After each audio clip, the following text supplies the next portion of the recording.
Welcome to the Cookbook, where we invite guests on to share the ingredients of what has helped make them the successes that they are. All of it, the good, the not so good. You're not going to find anything half-baked here. And our kitchen gets messy sometimes. That's when the fun starts. So come on and join us.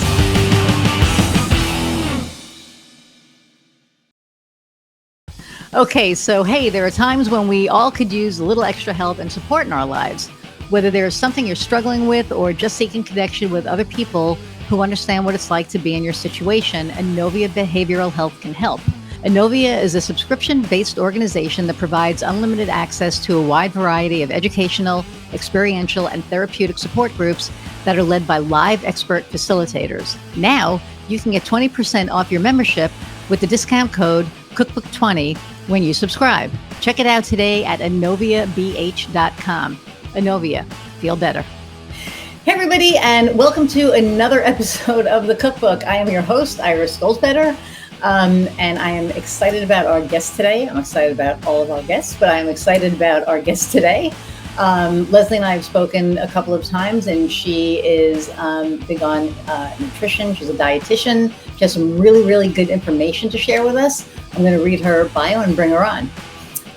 So she was born in 1985 in St. Louis, Missouri.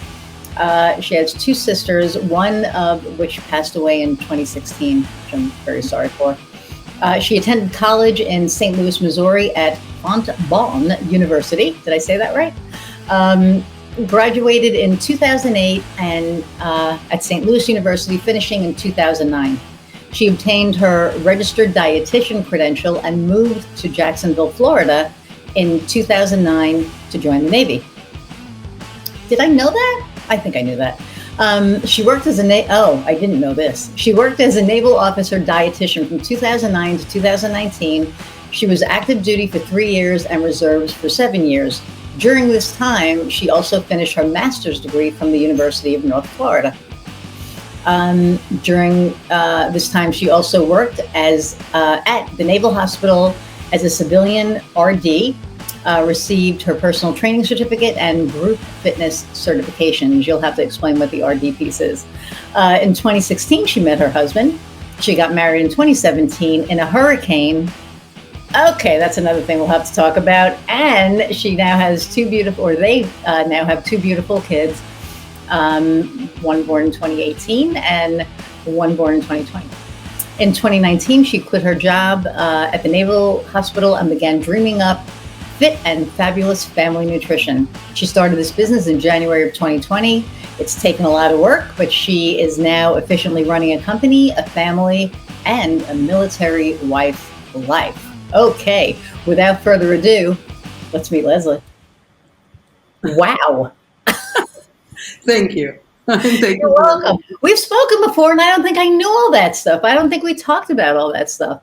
Yeah, it's history, right? You don't bring up history, you bring up now. So well, yeah, but that's part of who what makes you who you are. So I'm sorry about your sister. I didn't know that. Thank you. So okay, I just want to look back at the thing that made me go, wow.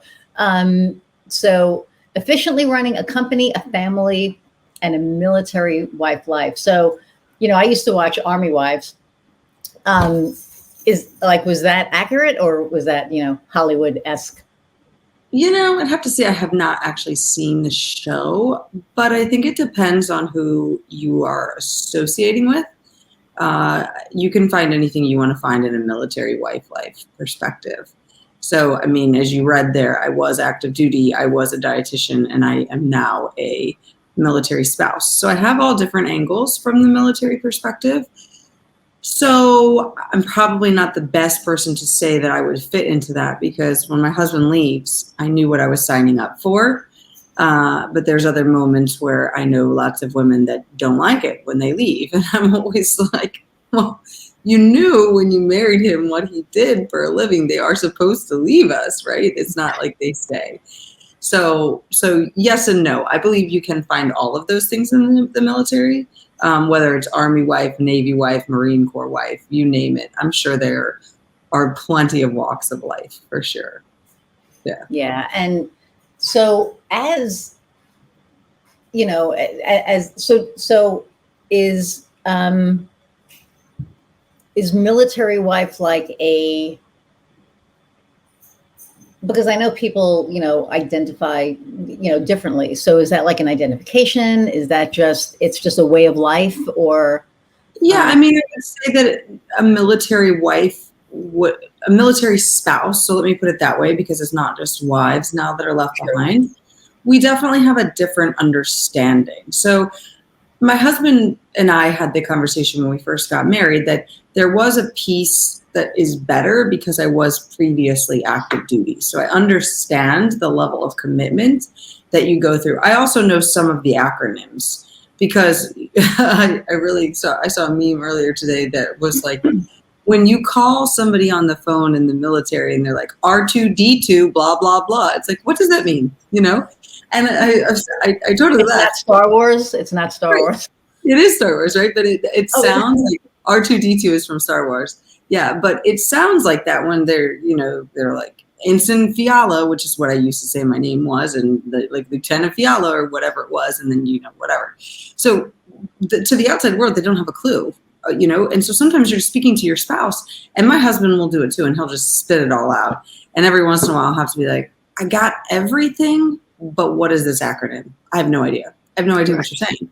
Because to them, it's just normal language. It's like, this is a phone, this is a water bottle, but they're, using all these words. So I love it when there's another military spouse that's either been previous active duty or they are a reservist, and they only go on active duty every once in a while, because we get a certain level that's different. But I also love the spouses that don't have a clue. So we're really good friends with a couple, and the woman is active duty and the guy is not. And they were talking back and forth and back and forth and back and forth. And I could see him understand and then get confused and understand and then get confused. And so as soon as they stopped, I went, this word means this word means this word means this. And he was like, I got it. Just like, okay, I understand. So it's one of those, we understand each other, and we also understand, I guess, the commitment that we chose, right? Mm-hmm. So people will say to me all the time, I don't know how you raise 2 kids without him. I don't know how you travel so much without him. I don't know how you do all of these things. I don't know anything else, right? So I don't have that. But yes, having another military spouse that's in my similar situation is very helpful to be able to bounce off of, because when you speak to somebody else out there, their normal response is, do you want to leave? Do you want to get divorced? And that's not exactly so helpful. It's not that we want to leave. It's not that we find it complicated. We just need to have somebody else to bounce certain things off of. It's super easy both ways. Once they're either gone for a period of time and you get your routine, or they're here for a period of time and you get your routines good, the biggest hiccups are when they come and go, because everything is all over the place, and you can't, as a mom, typically you're like, what time is it? I don't have a clue anymore. So yes and no. It definitely is an identifier, I feel like, for most women. But now I think it's more military spouse instead of just military wife. So. Gotcha. Wow. And I would imagine that there's like your own language, basically, right? It's almost like a whole different language because of all the acronyms. And I had friends who are in the military, and I know some. And actually, one of my friends a few weeks ago was saying something, and I went, huh? And she's like, don't worry about it. And I went, oh, because I guess it was one of those things that I'm not supposed to know. So, which is, which was cool. But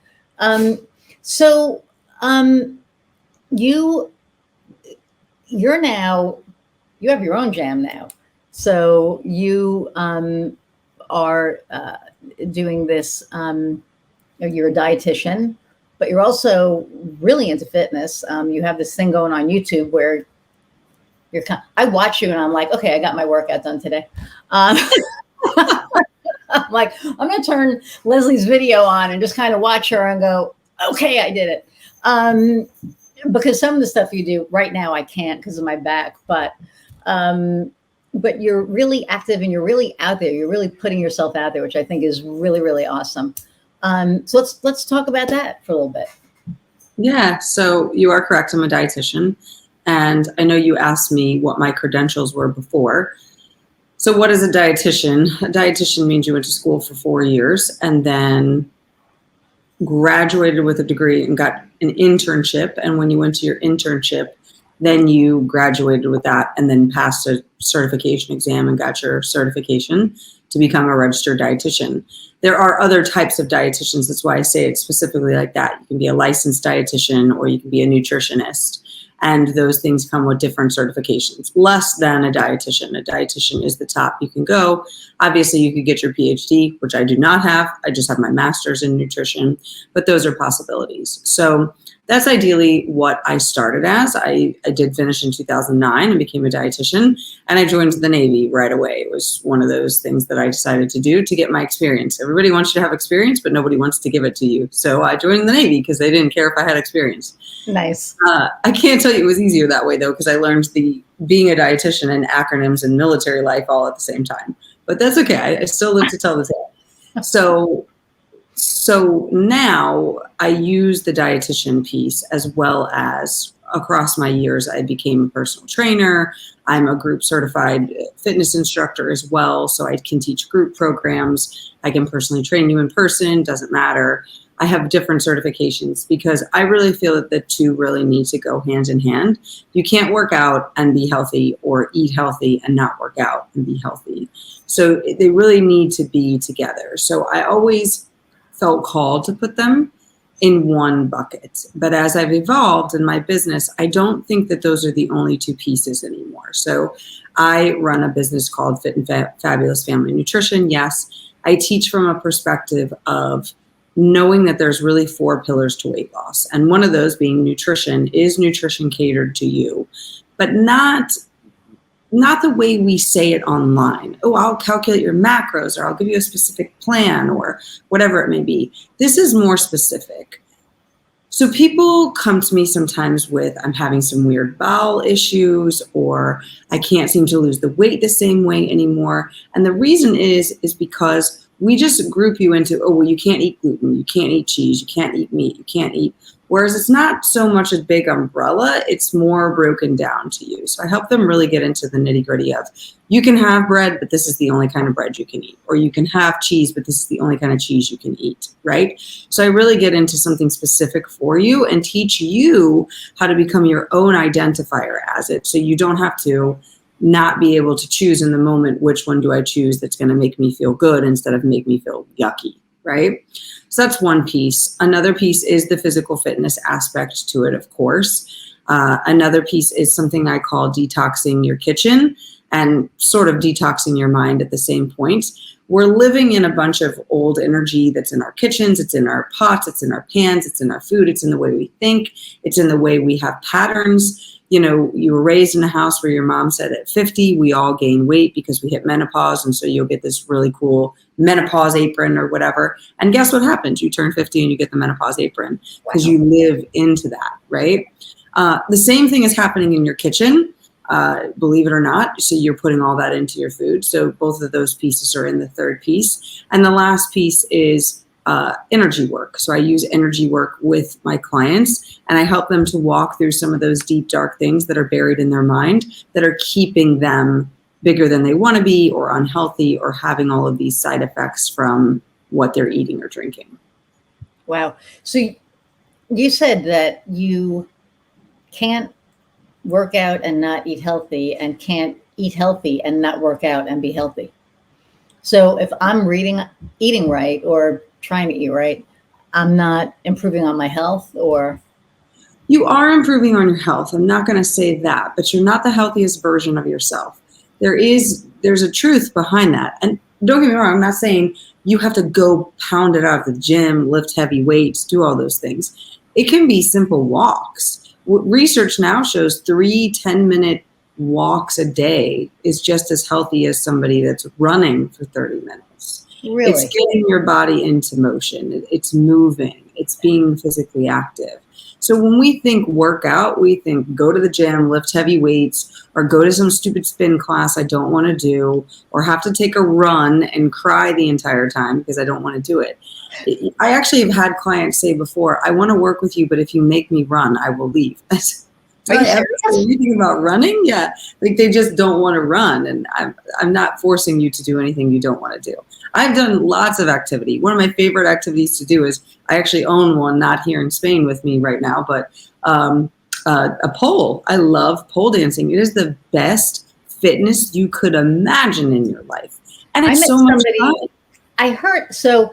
My wife works for, I think everybody knows at this point, works for Nucor. We were down in Nashville like 5 or 6 years ago. I don't know, but we were at a big dinner, and one of the guys who work at, like, I think one of the other mills, his wife's sister has a pole studio, and it's in like Mississippi. So she was like, I'm having some issues with, within the middle of Mississippi.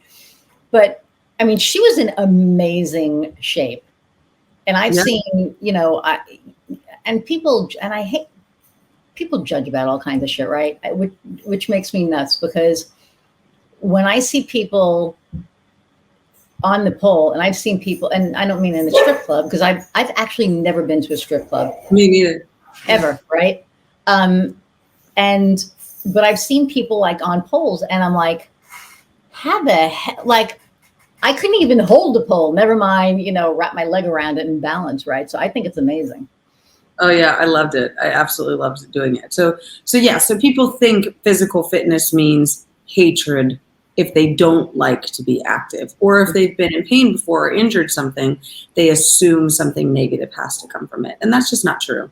Yeah. So I get them to the right place that they need to be. We do need to be physically active, though. We weren't meant to be sedentary people, right. And that sedentariness or activeness is dependent, I can't think of the guy, the one, he's a quadriplegic or something, and he has done, I don't remember, I'd have to really look it up. I can't remember. It was a story I did in a group a long time ago. He had no arms. He actually has no arms or no legs or something along those lines. And he's one of the fittest people in the world. I'll have to try to figure out what that story is, or we could look it up or something. But yeah, he is very, I think it's not a quadriplegic. I really actually believe he has no arms and legs. And he's one of the fittest people. And he's one of these, fitness people out there. But that's why I say fitness really looks the way you need it to look. Is it Shane Dyke? I think so. Yeah. Yeah. It has nothing to do with hating of it. And that's the whole diet world, though. From my perspective, the wellness companies are making billions and they have a 90% failure rate. There's something wrong here. Yeah. We're going the wrong way to help people be healthy. And that's where we really need to pull into what it is we need instead. I think, it's like there's all of these, I used to be really athletic. I used to be. And, I turned 63 this year, which, still blows my mind. It's like, what? Can't wrap my brain around it. But and I was never sedentary. I was always active, always moving. I've been in bands, and that's a lot of action. Like, you're running around on stage like a psycho person, whatever. And COVID hit and I became sedentary.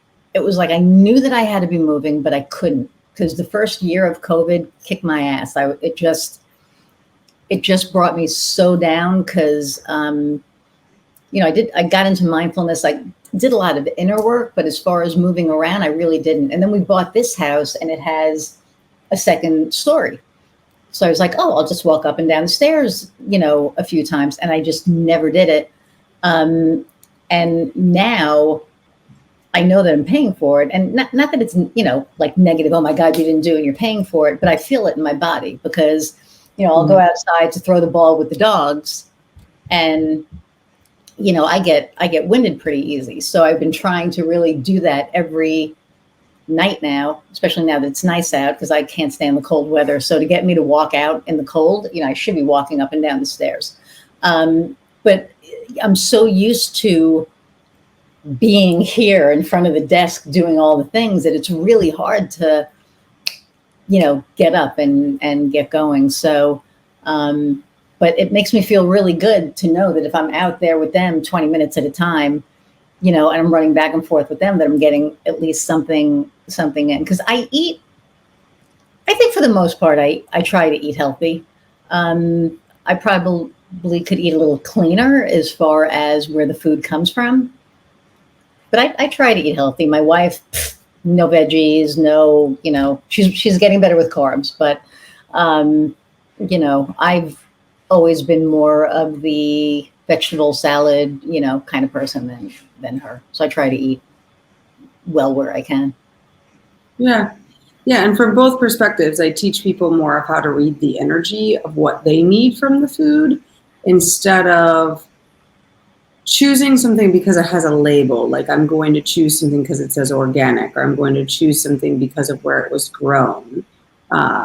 Instead, I teach them how to understand if it's going to work well for their body instead of what society is telling them. And that's the big key there, is that we've come to a place where we're silenced. Our inner knowing knows what we need and when we need it. You can see that from any little kid. I can't tell you how many moms come to me and they'll be like, my kid ate a ton of food today. And my kid is not eating anything. They stopped eating today. I don't know what is going on. That's completely normal. Your kid is supposed to eat a lot one day and not eat something. Your kid is supposed to refuse to eat certain foods. It takes an average exposure of 7 times before a kid even knows what they're looking at. And that's if you don't change the food. Think about it. A cooked carrot looks different than a regular carrot. Lemon pepper chicken versus regular chicken versus fried chicken versus, you have just changed the chicken. And even though you keep calling it chicken, they're like, oh, it doesn't look like what it looked like yesterday, Mom. I don't think so. Right? So we expect so much from everyone.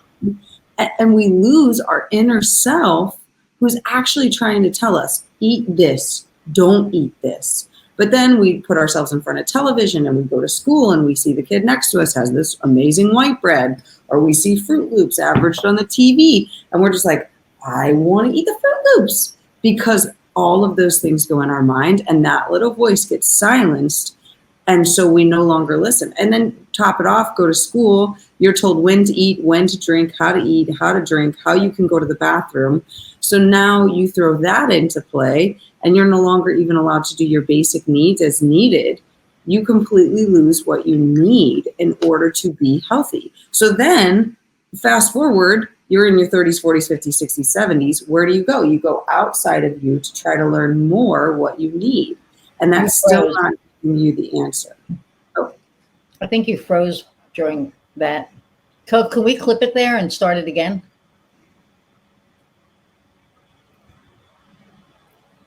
Kofi?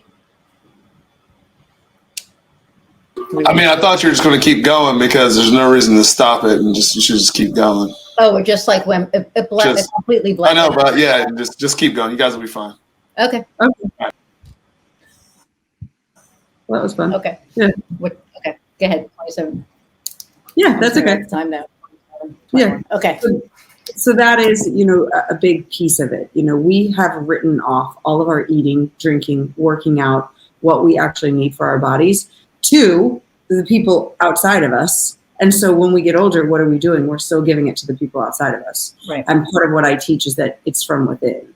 You actually have a piece of you that knows what you need. And I help you reconnect to that. So you don't need me for life. My goal is not for you to stay a client of mine for 20 or 30 years. And people have always loved hearing that, I don't want you to be a Weight Watcher for life. I don't think that sounds fun. I don't think that sounds like something I want to do.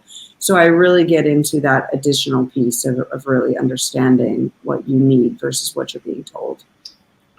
Yeah, I think that's important because you're right. It's like, there's all these ads about the different gyms that are out there, and, you have to go out, you have to work out, and you have to do this, and, CrossFit and all this other stuff. And that's great for the people that want to do that. I think that's, whatever somebody wants to do, that's great.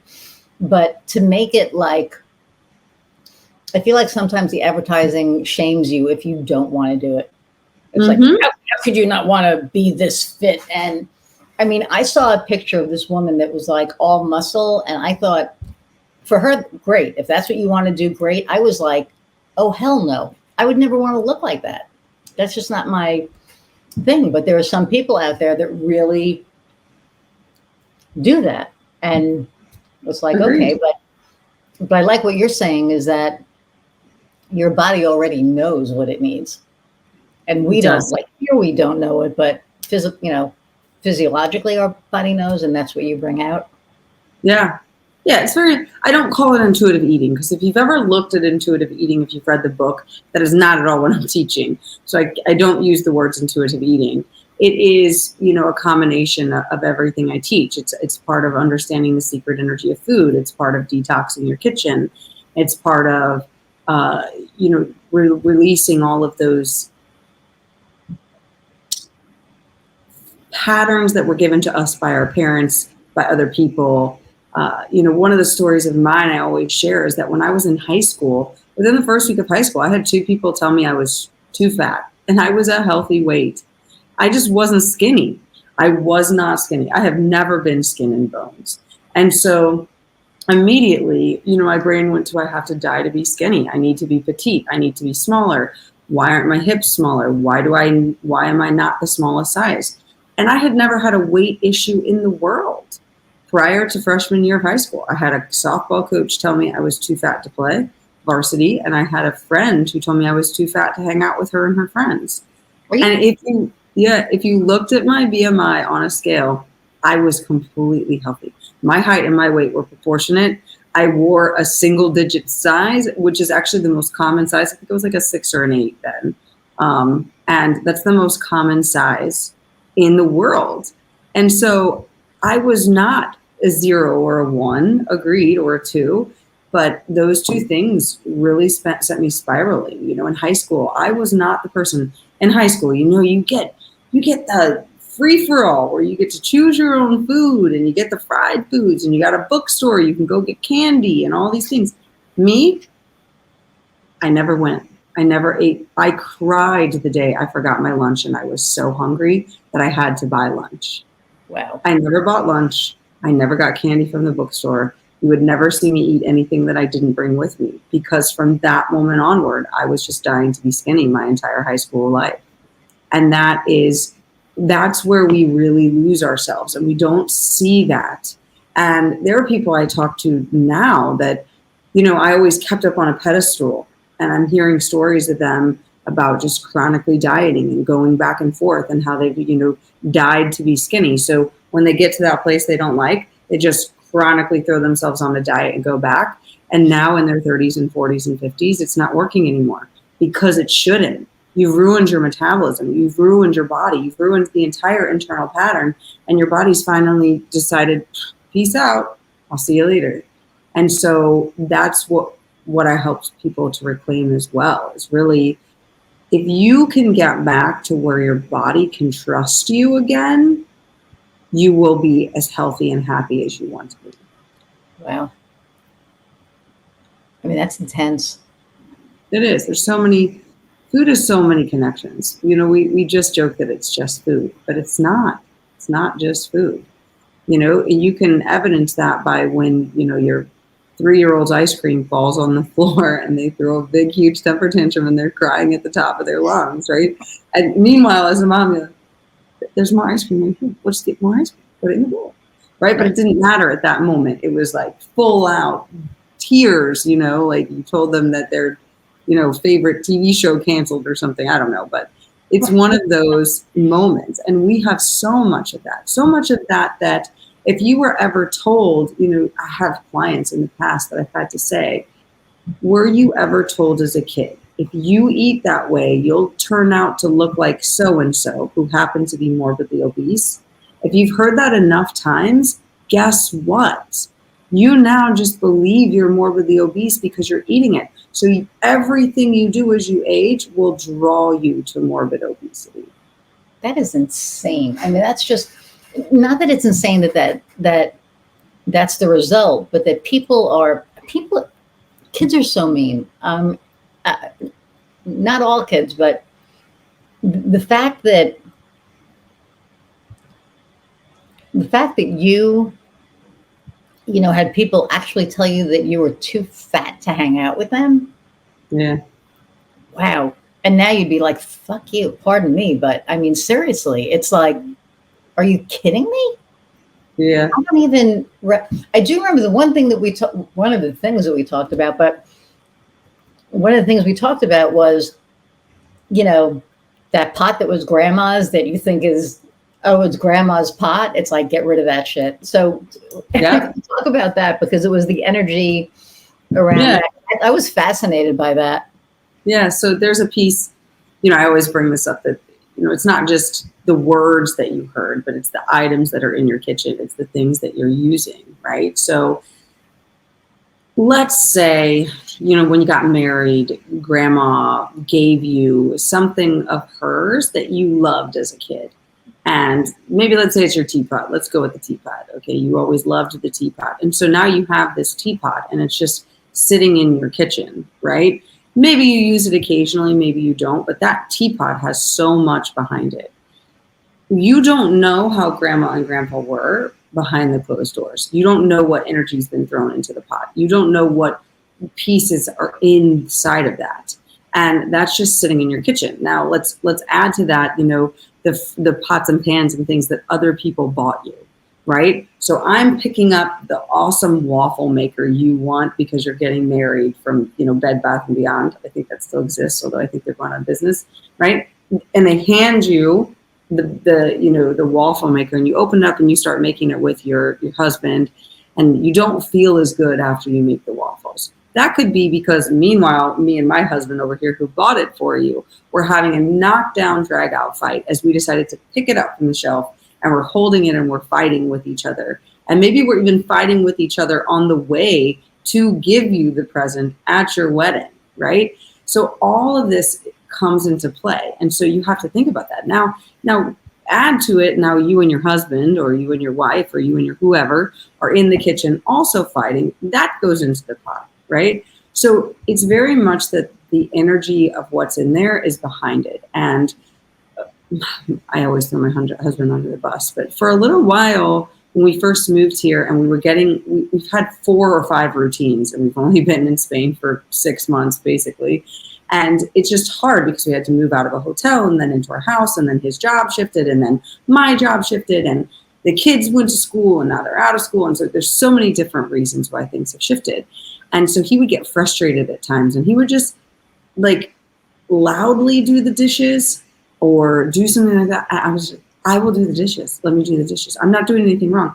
I know it. See, all of that is just going right back in our pots and pans. And what's going to happen then when you cook the food tomorrow is we're going to take it back, and we don't need that back. So let me do it and put love into the food, into the dishes, into the cleaning of the kitchen, and things will change. Ask anyone in Italy. They put so much love in their food that I can guarantee you could probably eat something that's god awful for you and think it is amazing. Because of that, I think Julia Child even talked about that in some of what she did, put love into what you're making. Mm-hmm. And so it's very important to be looking at your pots, your pans, where you've got things. Do you even use it? Where is it at in the kitchen? What are you putting into it? What's happening when you're using it? What is the scenario, right? All of those things come into play, and then even tie back to how you feel nutrition and physical fitness wise. So that's so interesting. And when I cook, because I love cooking and I love feeding my wife, I love feeding myself, but I just really love making something that I know that, she loves. And, I'll be chopping the mushrooms or, doing whatever. And I'm whistling and I'm singing, and I have to keep them out because they will eat anything. So I have like this little gate up. I'm looking at them, and I'll go in and I'll throw them a treat over the little, gate, and I'm doing my thing and I'm whistling or singing or whatever. And, she'll call me and they're like, hey, hey babe. And she'll be like, I'm on my way home. And I'll be like, okay. And she'll be like, yeah, I just had a really shitty day. I said, I am so sorry. And like, I do this. I'm like, I love you a lot. Let's talk about it when you get home. I'm cooking and we'll talk about it when you get home. And she's like, but I really need to talk to you. And I'm like, I can't have this energy now. And so I think I did it for the first time. I think it was like last year, because I've been in mindfulness for 3 years, and I'm really mindful of what I do. Like, I'm really self-aware, and I'm really mindful. I've been so in touch with my energy. So it affects my energy. So I said, I love you, but let's talk when you get home. And so she's like, okay. And so I finished the meal, and she came home, and she said, what was that? And I said, well, my energy level was here, and I'm cooking, I'm doing our thing, I'm in a really, really good mood. And, you come along, and you're about to bring everything down. And not that I don't want to be there for you, I do. But at that minute, I couldn't, I needed my energy to be where it was. And she was like, so she took it as I just wasn't there for her. And I waited till, later on that evening, and I explained to her about the whole energy thing for me. Because I'm woo, she's not. She's a nice Italian Catholic girl from Pittsburgh. She says her prayers every night. She really deeply believes in Jesus, and I completely respect and understand everything, and I'm okay with it. And she's okay with my woo. If anything, she encourages it. She'll be like, did you light your candle on the full moon? She bought me a little, I don't have it in here, it's outside, but she bought me, those solo stoves? Yeah. So she bought me a teeny mini one, so that when the weather's crappy or if it's cold out or whatever, I can do my woo, my full moon, my new moon stuff under our covered patio. So I don't have to sit in the yard it was like, and when she gave it to me, like, it came and she couldn't wait to give it to me. My birthday was May 31st. And this was in April. And oh my God, it was the day before, like, I should have seen all the signs. It was the day before the new moon and the eclipse happened and Mercury retrograde. It was like literally the day before. Like, I should have just been so aware. I don't beat myself any more up for it. But at the time I was like, how did I not see this? But the night before the new moon, she's like, I couldn't wait to give this to you. And I was like, oh my God, that's the most thoughtful. She got me the little solo stove, all the teeny wood that goes in the solo stove. She got me like all the little implements like the whole thing. And I just thought that was like one of the most thoughtful gifts ever, because she lets me know that she respects what I do. So when I explained to her about the energy thing that night, she was like, I get it. She goes, I didn't like it because I kind of really needed you at that moment. She said, but I do get it. I said, if I ever shoot you down like that, I said, and maybe there's a way to make room for that. And I don't know how to do that yet. And I'm sure there is, but I was on such a high that I just didn't want to be pushed down. And she was like, she can be really, really down and negative sometimes. And God, there was another time where I was like trying to manifest something. I said, I want X amount of this at this time. And she was like, yeah, like that's going to happen. And I said, oh my God, get out of my space. Like, I literally was, and I said, you know what, I'm going outside. And so I went outside and I, I cleaned all the energy off, and I went, okay, let's try this again without Miss Negative here, so. Yeah. So energy is like a big thing. I mean, it is. It is. 100%. So now what made you, were you like always an entrepreneur, or did you work for people before and then you just decided that you were going to be, because you have, your master's, you're like, oh, I only have my master's in dietitian. That's huge. I mean, so don't downplay that, is what I'm saying, for sure. Yeah, no. Yeah, so let me think here. No, I was not always an entrepreneur. I would tell you, when I was in college, I wanted to be an entrepreneur. I dreamed of that. That was whenever we would talk about, like, what are you going to do after college? I always thought, I will be an entrepreneur. I will work for myself. I will run my own business. And I had so many different avenues of how I imagined it working, but that just wasn't how I was used to. My brain was trained, get a degree, get a job, be safe. And so I really took that pattern. I joined the military, not to say that that's safe, quote unquote, but my position was as a registered dietitian. And I joined then, and then I worked in the military for let's see, I quit in 2019. So it was about 10 years I worked for other people. And then shortly after that, I became an entrepreneur. Why? Two reasons. One was because I watched the struggle of a military family, meaning the mother, who's trying to do the best that she possibly can, is coming to see me. The husband's deployed, and she's got 2 kids. And one kid has these food allergies, and one kid has this, and then she has this, and trying to lose weight, but put everything together. And then meanwhile, dad is gone, but comes in and out, and he wants to only do his thing. And I'll never forget the person that I tried to explain to the dad. Your daughter is struggling with her weight right now, and she's very upset that you get to eat the potato chips and she doesn't.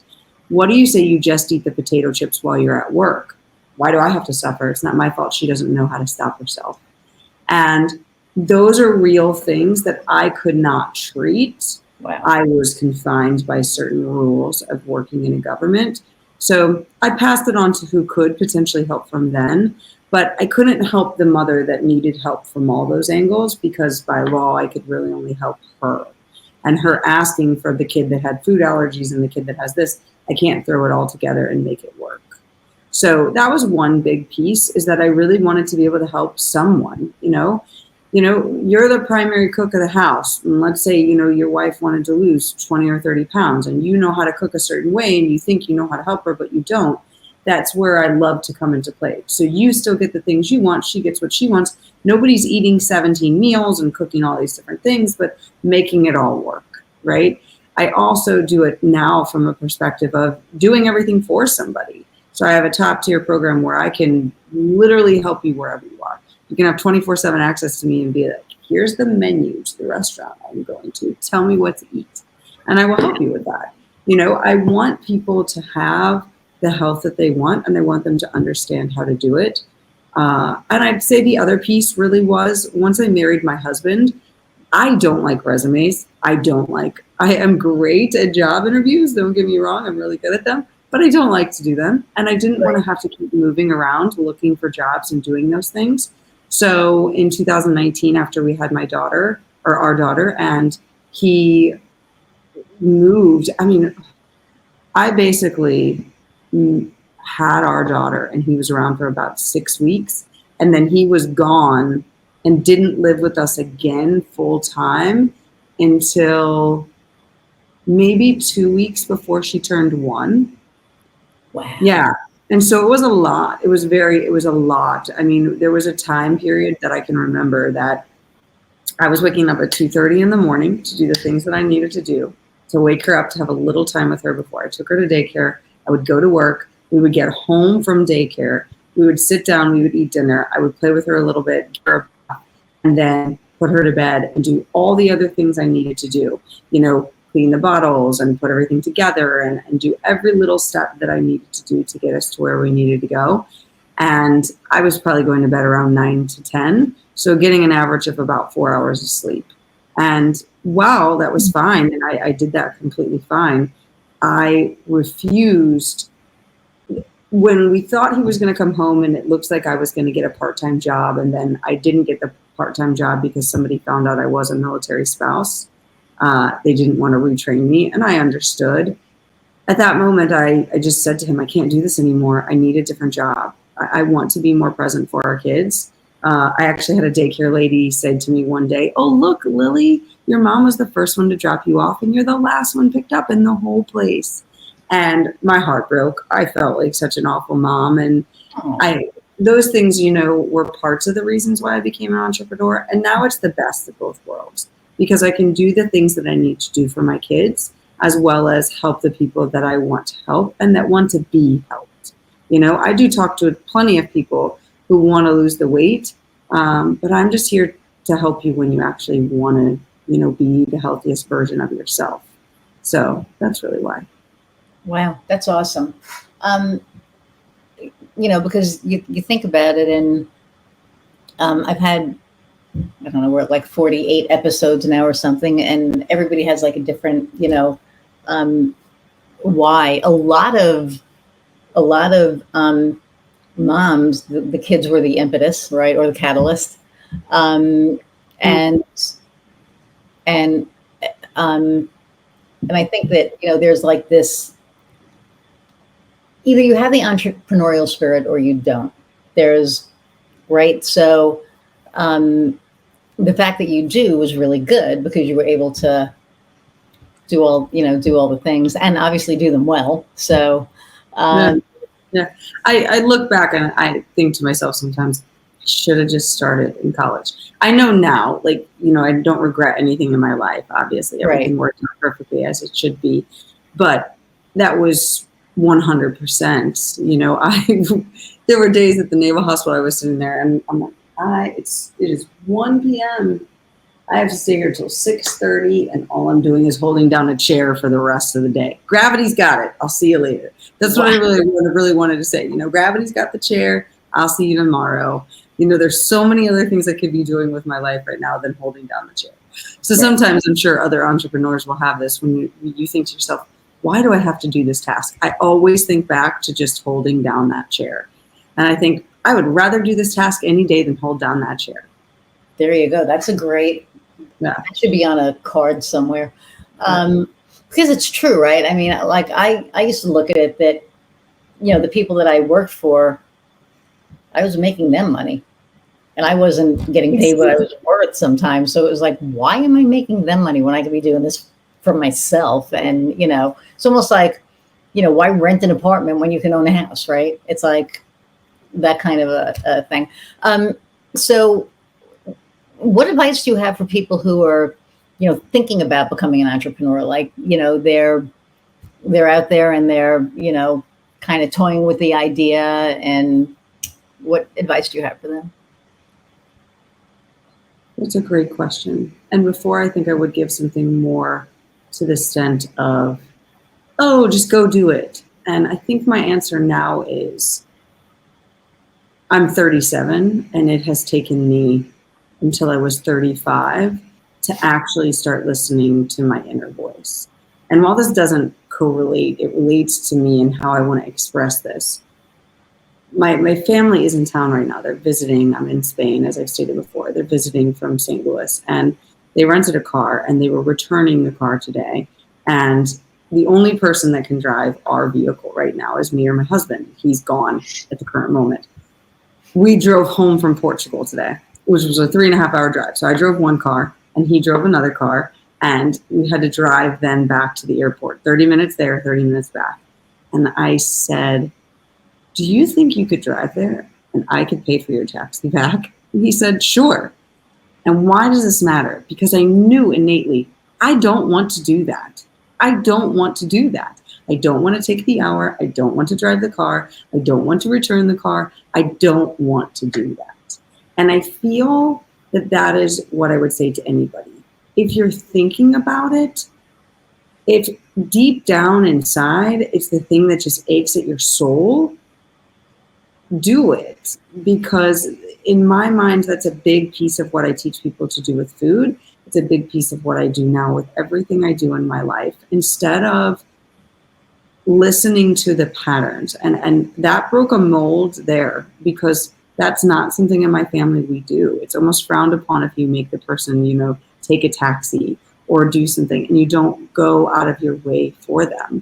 Whereas today, I allowed myself to do that. And that is what I think people that are on the fence sometimes with becoming an entrepreneur deal with, because it's not safe. You're not getting a consistent paycheck. It's all based on you. But just like you said, you're also not making anything. You're making them money. Right. So I think that's really the biggest thing the biggest accomplishment I've probably had since becoming an entrepreneur is learning how to just be in my yes or be in the no, and accept that being in my no or being in my yes may sometimes hurt the people that expected me to have a different answer. But if I follow that, I will always be on the path that I need to. Right. So that's important. Cool. I like that. That is, I think, the most unique answer that we've gotten.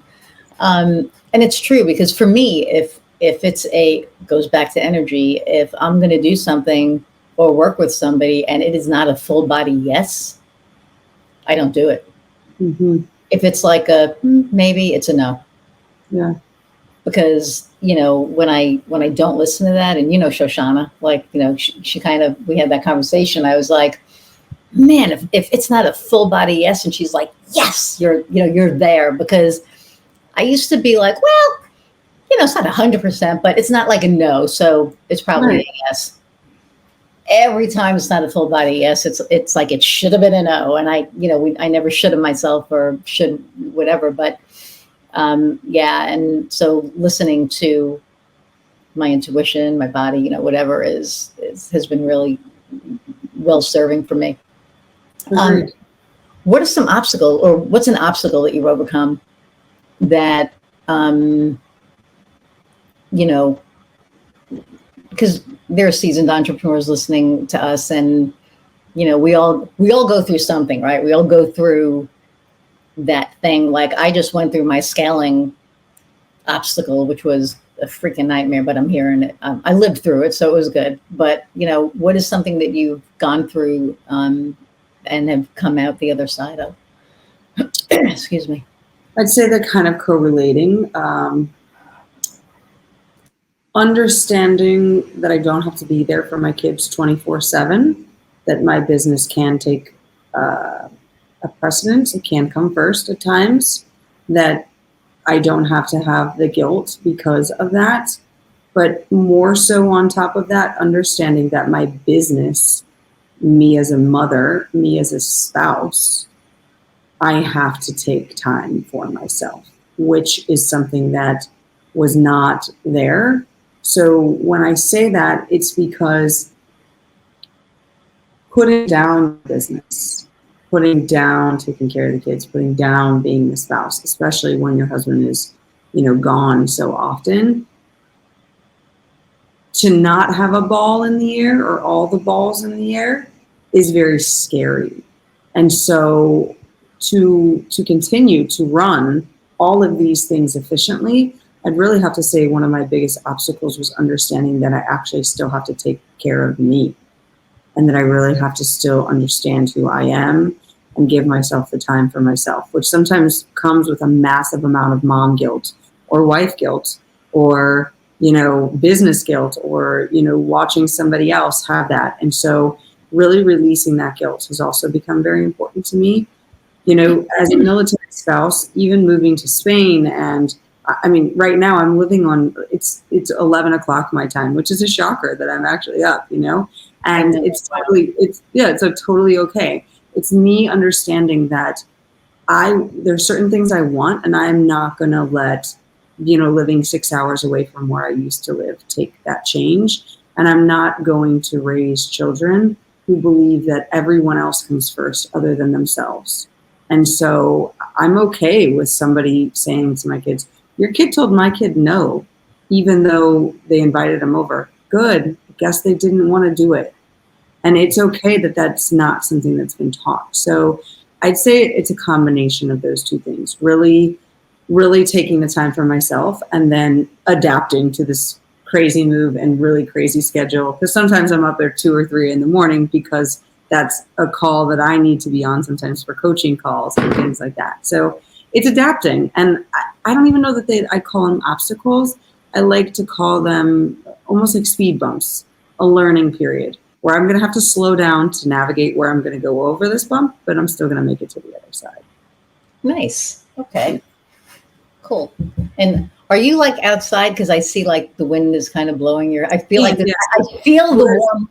Or do you have a fan? Because I feel this like warm breeze looking at you. So yeah, so there's a fan, and I have it's a sunroom basically, and I have the windows open, drawing it in. I probably should have the air conditioning on, but there is the one awesome thing about Road to Spain is there is typically always a breeze. Wow. Yeah. I mean, it stinks sometimes in the winter when you don't want the breeze, but in the summertime, it's sort of like, it might be 80, but it's like, ooh, there's a nice little breeze here. So that's nice. So what is the name of your program again? Yeah, so I have a couple programs, but basically what I call the program that, like my group program, which is one of the ones that I run, it's called Beat the Scale. But ideally, what it's really meaning is like beat the scale, throw it out, get rid of that, and really live your life empowered. And in it, I teach those 4 pillars and much more. As I kind of told you, it's kind of woo-ish, you know. I'd love to bring in guest speakers. We've got like a feminine and divine speaker. We're doing Tai Chi next week. All the things that you wouldn't, you know, think would be in there. But I like to explore all the avenues for my clients because I want them to understand that they have all the answers and they can be in their yes or be in their no. Cool. Yeah. So how does somebody find you? I know that we're scrolling your LinkedIn, and the website is leslieUrbas.com. Yeah. So I'm Leslie Urbas on pretty much every platform. On Facebook, I'm Leslie Fiala Urbas. But the 2 big things I do right now is I run a Facebook group called the Food Emotion Code Facebook group. And I am live every day on my YouTube channel, which is just Leslie Urbas. So you can catch a live video every single day. Yeah. And you stream it on, so do you stream that on LinkedIn? Is that link? Okay. So yeah, my VA actually screen records them and then posts them on. Okay. Yeah. Yeah. Cool. Yeah, we're at an hour. It goes so fast. It always does. So what? We'll just go a little further. What is your differentiator? Like, what separates you from other dietitians, other coaches? What is your differentiator?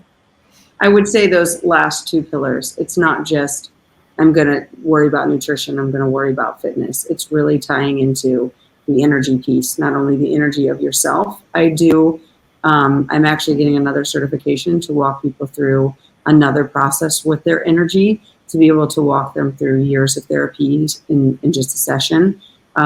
So one of those. I'm also, I do the energy work with people and then teach them how to detox their kitchen, detox their life, but get so nitty gritty that they get to have life back in their life. Meaning I'm not allowed to have gluten, cheese, this, and the list goes on. And then I come through and I'm like, well, you can have gluten if it looks like that, or you can have cheese if it looks like this, or you can have this if it looks like this. And this is how you can register if you can or can't. And I teach them how to judge it through their own means. Nice. Yeah. So is it like a feeling? Is it like, was that Marie, you pick something up and if it doesn't serve you, you throw it out? Like, is it something that you hold up and it?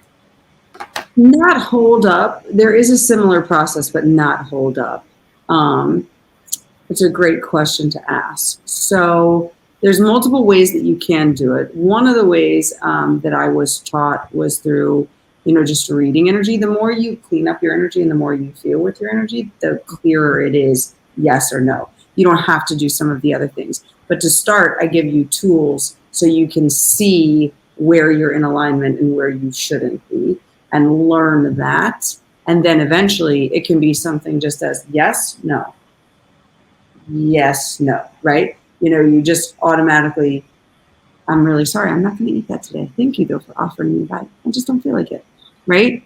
And just by just looking at the food, it's almost like your mind can present to you your yes or your no. Wow. Yeah. That's cool. Okay, so for everybody watching, LeslieUrbas.com, go to the YouTube channel. Thank you so much for taking time out of your evening, not even your day, out of your night. It's 11 o'clock at night. I'd be like, today, I'll probably be in bed by 9. It's just been that kind of a day.